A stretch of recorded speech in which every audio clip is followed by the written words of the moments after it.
এই পৃথিবীতে এমন কোনো দেশ আছে যারা শত শত বছর ধরে কোনো যুদ্ধে জড়ায়নি? হ্যাঁ, আছে। সেটি হলো সুইজারল্যান্ড। ইউরোপের মাঝে পর্বতমালায় ঘেরা এই ছোট্ট দেশটি গত ৭০০ বছর ধরে কোনো যুদ্ধের অংশ নেয়নি। কিন্তু প্রশ্ন হলো, কিভাবে সম্ভব এটা? চারপাশে যুদ্ধ, রাজনীতি আর সংঘর্ষের মাঝেও কিভাবে সুইজারল্যান্ড নিজেকে নিরপেক্ষ রাখতে পেরেছে? সুইজারল্যান্ডের নিরপেক্ষতার ইতিহাস শুরু হয় ১৩০০ শতাব্দীতে, যখন কয়েকটি ছোট রাজ্য একত্র হয়ে গঠন করে সুইস কনফেডারেশন।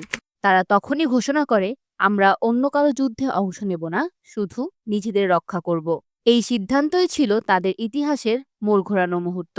তারপর আসে ইউরোপের ভয়ঙ্কর সময়, দুইটি বিশ্বযুদ্ধ।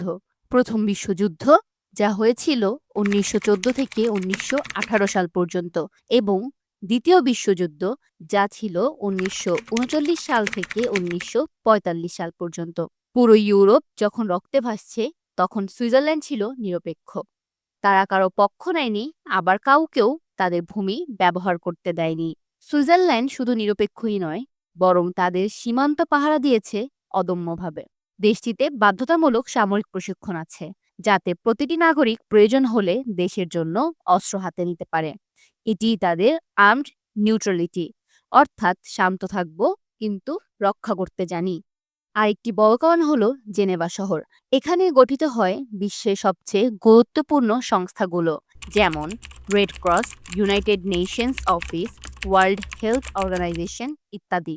ফলে সুইজারল্যান্ড হয়ে ওঠে শান্তি, আলোচনা ও মানবতার প্রতীক। যুদ্ধ নয়, বরং মধ্যস্থতা আর কূটনীতিতেই তারা বিশ্বাস করে। আজও সুইজারল্যান্ড সেই নীতিতেই অটল। না তারা কারো পক্ষে, না কারো বিপক্ষে। তারা শুধু নিজেদের স্বাধীনতা আর শান্তি রক্ষা করেছে। আর সেই কারণেই তারা ৭০০ বছর ধরে যুদ্ধমুক্ত। একটা দেশ যখন শান্তিকে নিজেদের অস্ত্র বানায়, তখন ইতিহাসও তাকে শ্রদ্ধা করে।